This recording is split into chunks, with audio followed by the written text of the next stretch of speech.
Assalamualaikum warahmatullahi wabarakatuh. Saya Arif Ardiansyah, NIM 1801055. Saya Debi Rahman, NIM 18010. Saya Wahyu Gusti Sanjaya 1801022. Saya Della Mardatila, NIM 1801042. Kami akan menjelaskan tentang audit sistem informasi. Si audit sistem informasi itu, Menurut Ron Weber, audit sistem informasi adalah proses pengumpulan dan penilaian bukti-bukti untuk menentukan apakah sistem komputer dapat mengamankan aset, memelihara integritas data, dapat mendorong pencapaian tujuan organisasi secara efektif, dan menggunakan sumber daya secara efisien.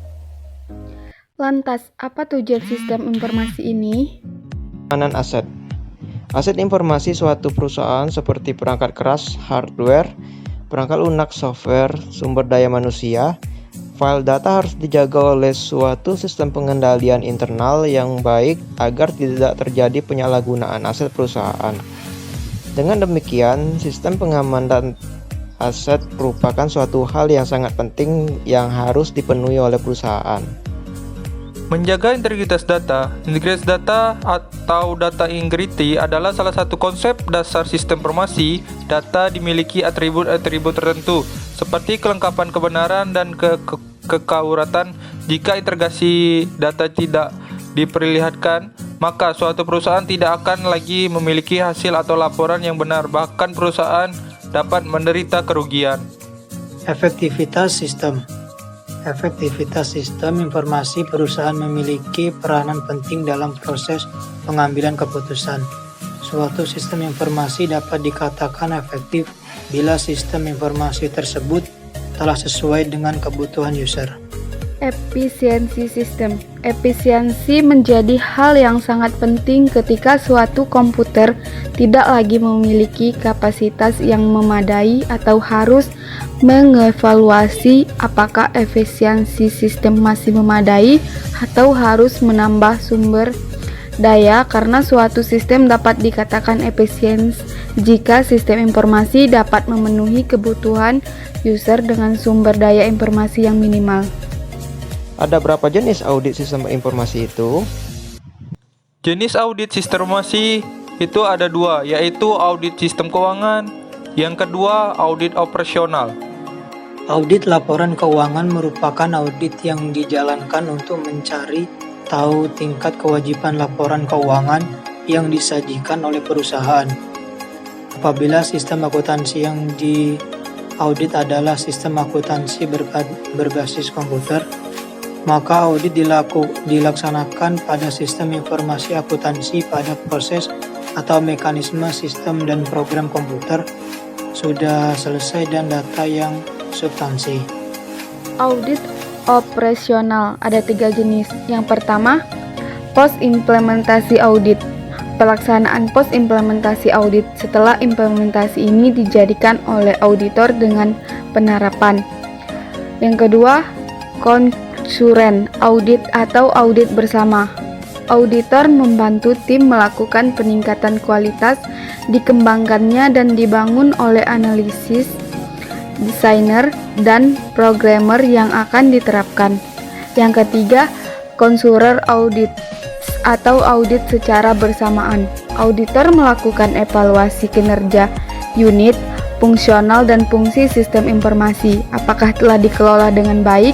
Apakah kontrol pengembangannya sistem secara menyeluruh sudah dijalankan dengan baik? Apakah sistem komputer sudah dioperasikan dengan baik?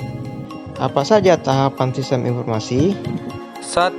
Perancangan atau planning. Tahap perancangan ini yang akan dilakukan adalah menentukan ruang lingkung atau scope objek yang akan diaudit, standar evaluasi dari hasil audit, dan komunikasi dengan manajemen pada organisasi yang bersangkutan dengan menganalisis visi, misi, sasaran, dan tujuan objek yang diteliti serta strategi, kebijakan-kebijakan yang terkait dalam pengolah investigasi.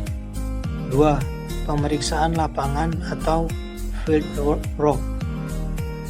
Tahap ini yang akan dilakukan adalah pengumpulan informasi yang dilakukan dengan cara mengumpulkan data dengan pihak-pihak yang terkait. Hal ini dapat dilakukan dengan menerapkan berbagai metode pengumpulan data yaitu wawancara, kuesioner, ataupun melakukan survei ke lokasi penelitian. 3. Pelaporan atau reporting.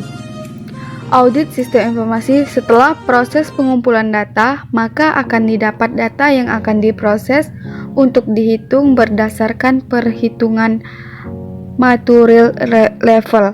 Pada tahap ini yang akan dilakukan memberikan informasi berupa hasil-hasil dari audit. Perhitungan maturity level dilakukan mengacu pada hasil wawancara survei dan rekapitulasi hasil penyebaran kuesioner berdasarkan hasil maturity level yang mencerminkan kinerja saat ini dan kinerja standar atau ideal yang dihadapkan akan menjadi acuan untuk selanjutnya dilakukan analisis kesenjangan. Hal tersebut dilakukan untuk mengetahui kesenjangan serta mengetahui apa yang menyebabkan adanya gap tersebut. 4. Tindak lanjut atau follow up. Tahap ini yang dilakukan adalah memberikan laporan hasil audit berupa rekomendasi tindakan perbaikan kepada pihak manajemen objek yang diteliti. Untuk selanjutnya, wewenang perbaikan menjadi tanggung jawab manajemen objek yang diteliti apakah akan diterapkan atau hanya menjadi acuan untuk perbaikan di masa yang akan datang. Kita lanjut ke materi yang terakhir. Ruang lingkup audit sistem informasi melakukan asesmen terhadap efektivitas, efisien, dan ekonomis tidaknya pengolahan sistem informasi suatu organisasi. Sekian dari kelompok 2 kelas 5B Sistem Informasi Fakultas Ilmu Komputer. Wassalamualaikum warahmatullahi wabarakatuh.